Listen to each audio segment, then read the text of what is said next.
भैया बिरहा सुनाई वाले मित्र कही दे वही बा हाँ।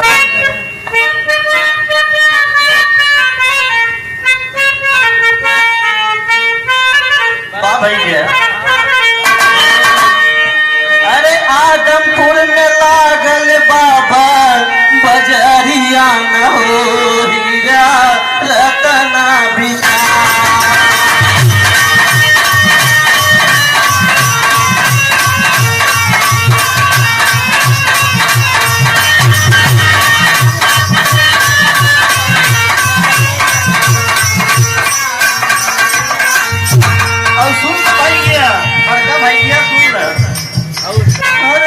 चतुर कराय अरे चतुर कराय साहुदान हो हीरा रतना